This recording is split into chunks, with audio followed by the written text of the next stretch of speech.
C'est l'heure de la mi-temps de notre duel entre Virginia et North Carolina et c'est un plaisir pour moi de vous présenter nos deux invités spéciaux de la soirée dans le cadre du basket de la NCAA. À ma gauche, Michael Chmielewski et Joseph Chartouni de l'école Brébeuf, donc du collège Jean de Brébeuf de Montréal. Messieurs, premièrement, bonsoir. Bonsoir. Merci beaucoup d'avoir pris le temps de vous être déplacés pour venir jaser basket avec nous. Et je voulais commencer avec toi, Joseph.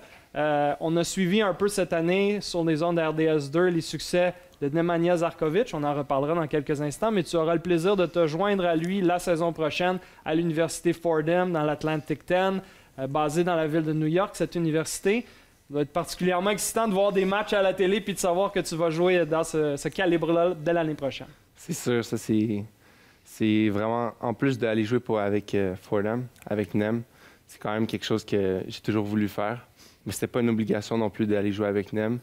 Mais le fait de pouvoir continuer ce qu'on a fait à Brébeuf ces dernières années, ce serait vraiment un objectif quand même assez réalisable. Donc c'était un rêve de jeunesse ou c'est un rêve qui s'est précisé dans les dernières années de dire j'aimerais vraiment ça atteindre la Division 1 comme un certain Monsieur Paulus à ta gauche l'a fait il y a quelques années? Non, mais en fait, au début, c'est sûr, quand j'étais jeune, c'était quand même un but que je désirais atteindre. Mais au fur et à mesure que j'ai grandi et pris de la maturité, c'est plus devenu comme une destination plus qu'un but. Comme j'espère arriver là-bas puis juste continuer de bien faire comme j'essaie de faire à chaque année. Bon, Michael, qui a dirigé Joseph pendant quelques années. On va regarder, si tu veux bien, Michael, des images de Joseph en action. Quel genre de joueur est-ce que vous avez développé à Brébeuf? Puis on espère qu'il va avoir du succès aux États-Unis la saison prochaine.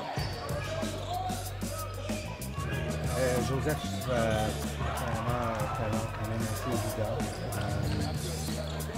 Pas juste talentueux, mais quelqu'un qui réussit à très bien connecter les pièces de ses coéquipiers, de son équipe. Puis, disons, dans la dernière année et demie, surtout progressé en tant que leader. Puis, il y avait un petit côté faible en défense, ça s'est vraiment amélioré cette année. Vous avez corrigé ça. On a réussi à le corriger après 3 ans. Michael, et on vient également, on doit le mentionner à la maison, je suis passé par là et Max également. Ça fait longtemps que tu es au Collège Brébeuf comme joueur et éventuellement comme entraîneur. On a un tableau qui nous montre qu'on est rendu à presque une dizaine de joueurs avec Joseph l'année prochaine qui seront passés soit au secondaire ou au collégial par Brébeuf avant d'accéder à la NCAA Division 1. C'est un total impressionnant. Je sais qu'il n'y a pas une raison magique plus qu'une autre, mais qu'est-ce qui explique ce genre de succès? Premièrement, je pense qu'il faudrait donner le crédit commence par le talent de chacun de ces jeunes hommes. Puis ensuite, leur travail acharné. C'est pas un niveau qui s'accède facilement. Le talent n'est pas suffisant. De notre bord, on les encadre du mieux qu'on peut. C'est sûr que j'ai eu une part un petit peu plus proche avec les plus jeunes. Mais c'était tous, disons, des gym rats. Ouais, des gars qui étaient 100% dévoués à leur sport. Absolument. Puis il y a sur ce tableau, comme vous avez pu le constater, le nom de Monsieur Paulus. Max, est-ce que selon toi, il y a une raison que Michael n'a pas mentionné qui explique un peu ça? Il y a quand même une rigueur et une discipline à l'école qui aide aussi sur le terrain. Exactement. Je pense que rendu au niveau universitaire américain, on a vraiment besoin d'avoir une organisation personnelle qui va nous permettre de performer. Parce que quand on a des demandes à l'horaire qui sont de l'ordre de 20 à 25 à 30 heures d'entraînement, en plus des déplacements pour les matchs, plus un cursus universitaire normal, ça demande d'être capable de s'organiser. Puis à Brébeuf, on a cette opportunité-là. La demande est tellement grande par rapport à ce qu'on a à faire au niveau académique, de maintenir le cursus académique plus sportif. Ouais. C'est une excellente préparation pour la prochaine étape. Bon, parlons du 9e nom sur le tableau, celui qui a brisé la glace à Fordham cette année et que tu vas rejoindre l'année prochaine. Nemanja Žarković, qui a joué son secondaire 5 ainsi que son cégep à Brébeuf. C'est ton ami, ton ancien coéquipier. On va le voir un peu en action cette année à Fordham. Je sais que tu lui parles souvent. C'est vraiment une expérience magique pour lui. Oui, effectivement.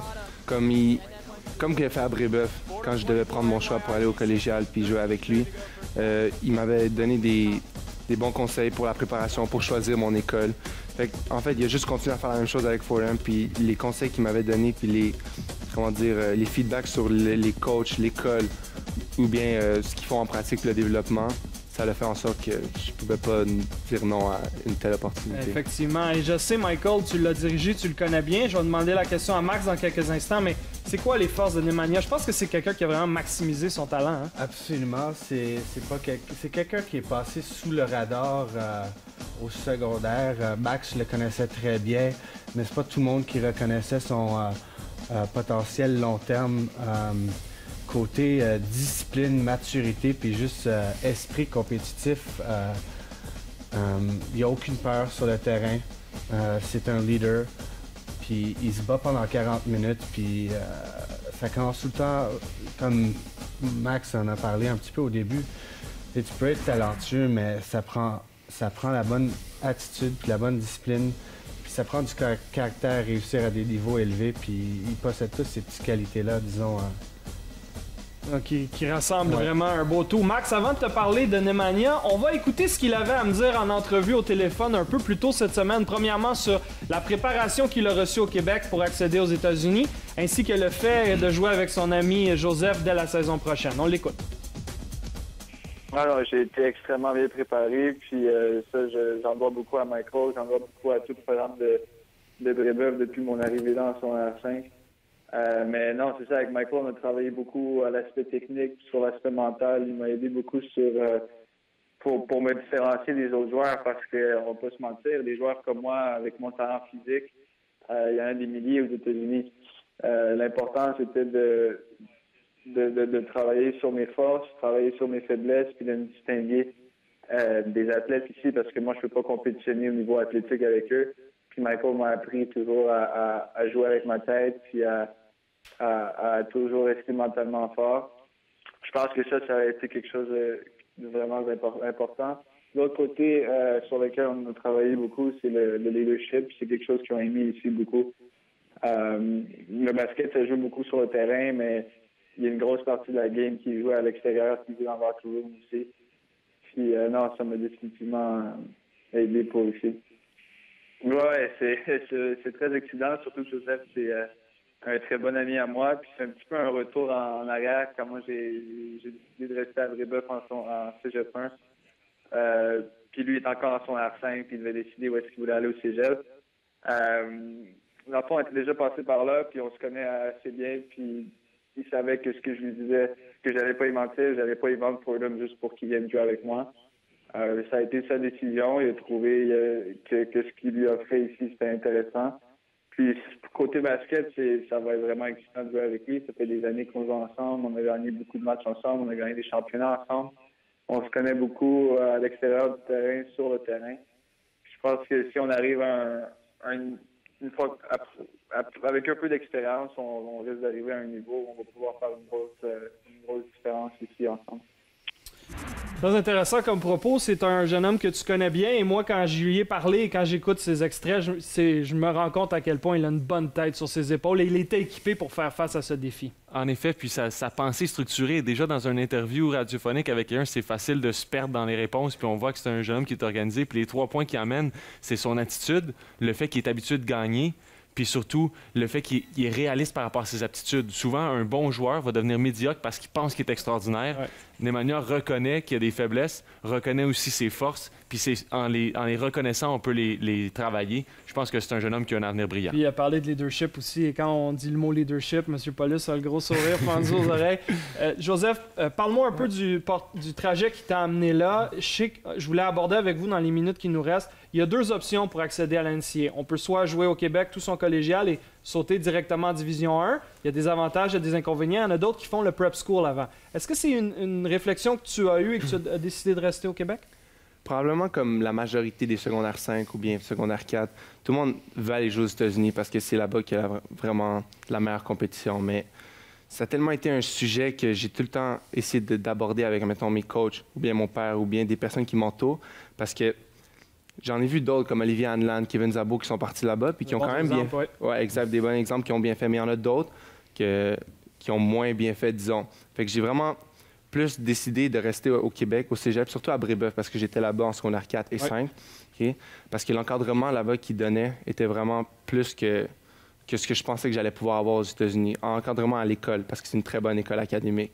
Et ensuite de ça, comme Max l'a dit tantôt, comment ils te préparent. C'est vraiment vrai tout ça. Tu as les gyms tout le temps, tu peux toujours jouer.